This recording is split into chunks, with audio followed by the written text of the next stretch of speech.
Salut tout le monde, c'est Essou, j'espère que vous allez bien. Aujourd'hui on se retrouve pour le bilan de lecture de la première semaine du mois d'avril 2024. Et cette semaine j'ai lu 3 mangas seulement. J'ai lu tout d'abord tome 5 de Légende vivante. Alors, Légende vivante c'est édité chez Delcourt Tonkam. Le 13 juillet 2022, c'est un shonen. Et l'œuvre est pour le moment en cours en 11 tomes, donc je suis vachement à la bourre. En fait, je les achetais en occasion, c'est un monsieur qui achetait à chaque fois les tomes et ensuite il les revendait après les avoir lus et moi je passais derrière pour les prendre, sauf que je pense qu'il a peut-être arrêté la série, je sais pas, parce que j'ai plus de tomes et je suis deg.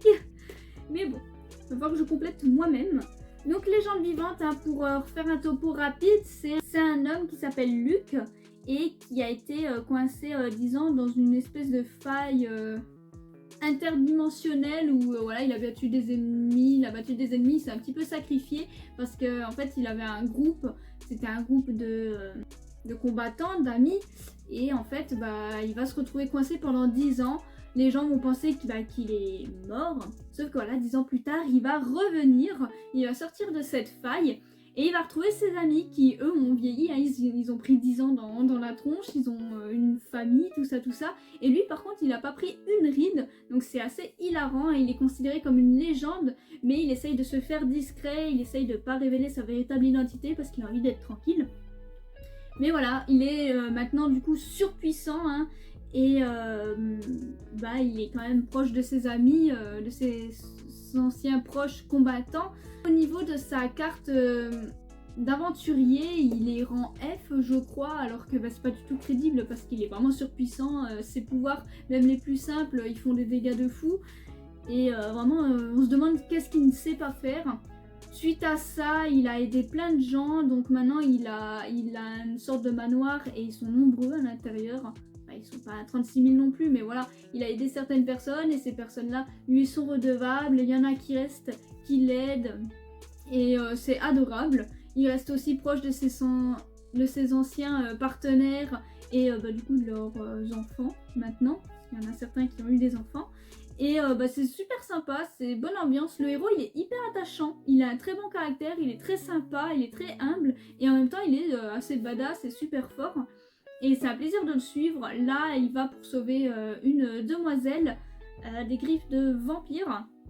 Et du coup il y a de l'action au rendez-vous, hein. Ce tome 5, j'ai pas énormément de choses à dire sur ce tome 5. C'est juste que voilà, c'est dans la continuité des autres tomes et c'est plutôt très bon, on passe un bon moment. On développe encore et toujours les personnages. Et voilà, on est en plein dans l'action. Dans presque tous les tomes, en fait, on a plein d'actions. Et notre héros, voilà, on n'est pas trop surpris. Généralement, il galère pas vraiment à affronter ses ennemis.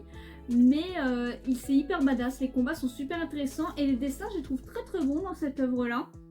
Là, justement, le tome 5 s'arrête sur un face-à-face. Et je suis un peu deg parce que du coup, je veux voir ce combat. Il a l'air incroyable comme tous les autres. Enfin voilà, c'est un tome qui se lit tout seul. Ça passe tout seul, l'histoire elle est bonne. C'est pas une histoire ultra originale encore une fois, mais c'est divertissant comme tout. Et c'est super joli, je vais vous montrer ça. Et ce que j'aime bien aussi, c'est qu'on peut voir ses anciens compagnons, hein, ses anciens amis se battre aussi à ses côtés, parfois, pas tout le temps, mais assez souvent. Et eux aussi, ils sont ultra badass. C'est pas que notre héros, même si ils ont 10 ans de différence maintenant. C'est impressionnant de voir à quel point ils sont forts. Et on s'imagine du coup à quel point ils devaient être une équipe incroyable à l'époque. Là, tu te dis qu'ils ont pris 10 ans et qu'ils sont plus forts, hein. Mais c'est incroyable comme ils ont une force incroyable et c'est trop bien de les voir combattre ensemble. Tu te dis qu'il n'y a rien qui peut les arrêter tous ensemble et c'est juste super badass.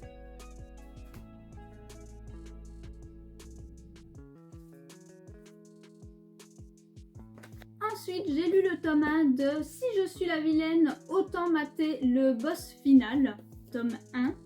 Donc je vous mets le résumé juste ici. C'est édité chez Meian. Le 27 juillet 2022, c'est un shoujo et l'œuvre est terminée en 4 tomes seulement. Ouais, je suis assez étonnée, voilà, c'est une petite série. Alors j'ai commencé l'animé sur Crunchyroll, je ne l'ai pas terminé, mais c'est super sympa. une histoire assez intéressante où en fait l'héroïne semble s'être réincarnée. En fait, l'histoire commence où ses fiançailles sont rompues avec le prince héritier. Et elle se fait, on va dire, ridiculiser, remplacer sur le champ.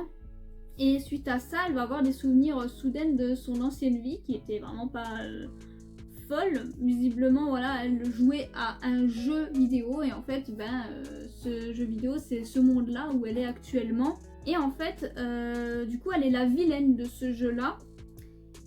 Et elle va tout faire pour survivre, du coup, parce que son destin est assez funeste, elle est censée mourir.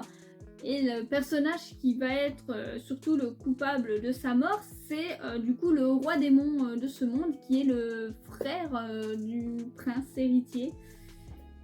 Et du coup, ce qu'elle va faire, ce qu'elle va décider, c'est de vite partir, de retrouver le roi démon et de le demander en mariage. Et c'est plutôt drôle parce que c'est plutôt culotté, hein. Elle arrive comme ça et puis elle dit tiens vas-y tu veux m'épouser et tout. Et ce qui est marrant c'est qu'elle a beaucoup de mordants, beaucoup de répondants. Et c'est vrai que ça va rendre les démons un petit peu curieux et perturbés. Parce que elle se laisse pas faire, elle a du caractère et c'est assez marrant. Elle va pas du tout se laisser abattre par le prince héritier qui l'a envoyé bouler. Elle veut juste survivre. Et du coup, pour survivre, elle veut être en couple avec le roi démon pour qu'il évite de se transformer, en dragon ou un truc comme ça, et de la tuer ensuite. Donc elle se dit que si elle se marie avec lui et qu'elle le rend heureux, et il sera jamais en colère, jamais triste, et du coup, elle sera toujours en vie. Ah, c'est un petit peu tiré par les cheveux, hein, son plan. Mais c'est plutôt drôle. Et ce qui est marrant aussi, c'est que le roi démon, à chaque fois, le temps change en fonction de ses émotions. Donc s'il est en colère, il va y avoir des orages. Si il est un peu content, il y a une petite fleur qui va pousser. Ce genre de choses. Et c'est hilarant. Parce que du coup, on voit ses petites réactions des fois. Et il peut pas le cacher. Et du coup, ça fait même rire ses conseillers les plus proches. Et notre héroïne, franchement, même si elle se fait envoyer balader dans tous les sens, elle lâche pas le morceau, elle a du caractère. Et du coup, au final, elle va s'attirer de la sympathie, elle est débrouillarde, elle est intelligente. Et franchement, elle est totalement indépendante, elle gère. Et on a juste envie, du coup, de continuer l'œuvre. C'est vraiment pas une fifi à maman, hein. Elle est très courageuse. Elle a pas peur de se blesser pour donner des coups de main et autres. Et franchement, c'est top. J'ai très hâte de me prendre les autres tomes. Je suis un peu étonnée que ce genre d'histoire ne fasse que 4 tomes. C'est vraiment pas grand chose. Donc je me dis que ça va vite se précipiter et qu'ils vont vite finir en couple et tout ça. Parce que je pense bien que ça va finir par une happy ending où ils vont être ensemble. Mais c'est vrai que c'est très intéressant. Les personnages sont ultra attachants. J'aime beaucoup le duo de notre héroïne avec le roi démon. J'ai très hâte de voir leur relation évoluer. Ça avance déjà assez bien dès ce premier tome. Et j'aime beaucoup, faudrait que je finisse l'animé un coup. Mais c'est vraiment sympa, voilà, c'est une histoire qui... ce genre d'histoire c'est déjà connu, mais celle-là elle est vraiment sympa. En plus notre héroïne, elle a vraiment, je vous dis, un caractère atypique. Elle est trop drôle, elle est tellement culottée, c'est génial. L'œuvre, ça se lit tout seul, c'est hyper fluide, c'est hyper rigolo. On a plein de situations assez sympas. Et franchement, j'ai trop hâte de lire la suite. En plus de ça, les dessins, ils sont trop beaux. Déjà, dans l'animé, je trouvais ça joli, mais dans le manga, regardez ça comme il est beau, genre... Il est bien mieux que le prince héritier, hein. Elle a finalement bien choisi son camp, hein, notre héroïne.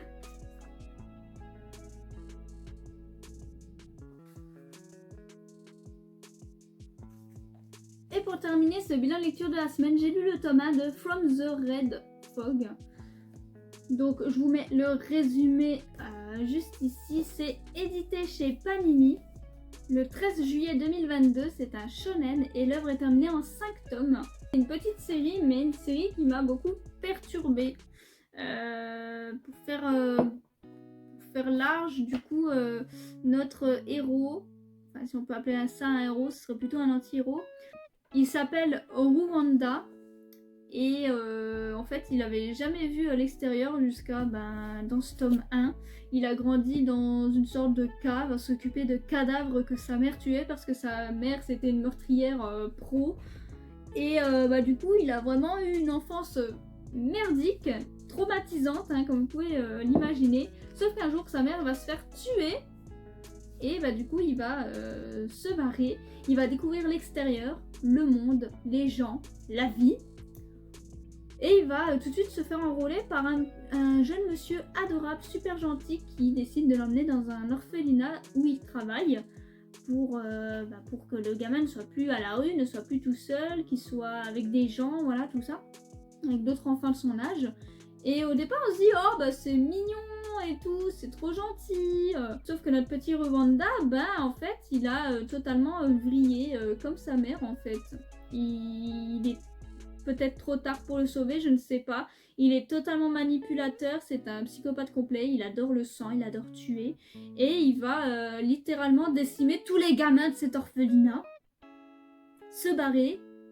Et j'ai pas les mots en fait, c'est un enchaînement de monstruosités où le gamin, tu sais pas, en fait t'arrives pas à le suivre.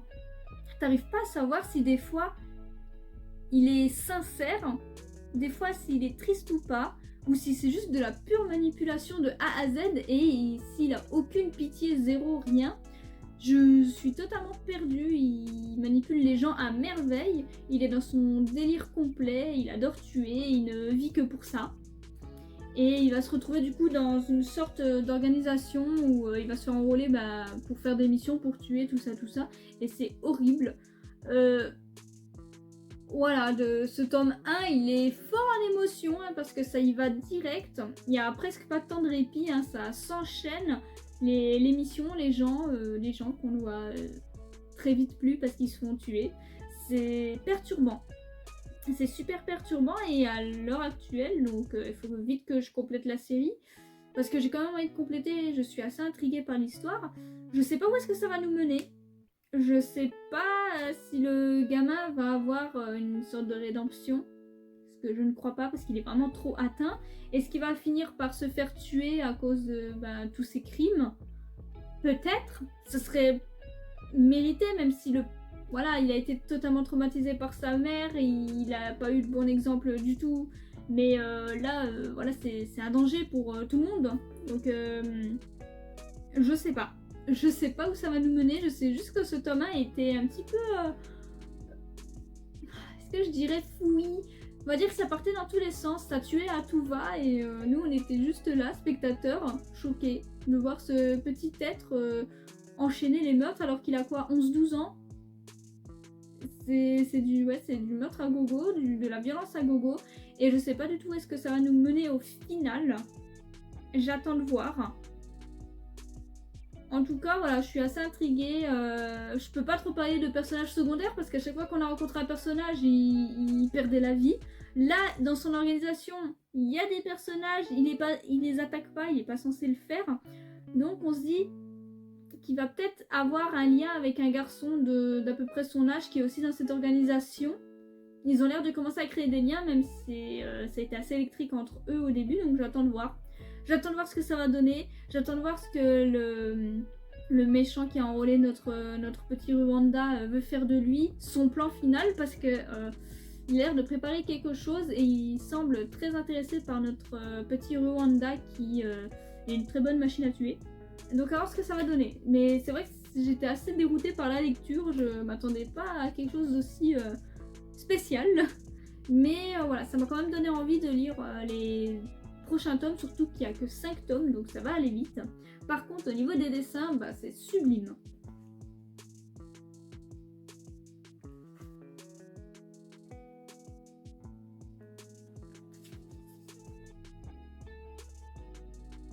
Et c'est ainsi que se termine cette vidéo bilan lecture de la semaine, j'espère qu'elle vous a plu. N'hésitez pas à me dire vos lectures de la semaine, et si on a des lectures en commun ou non. Et sur ce, passez une bonne journée.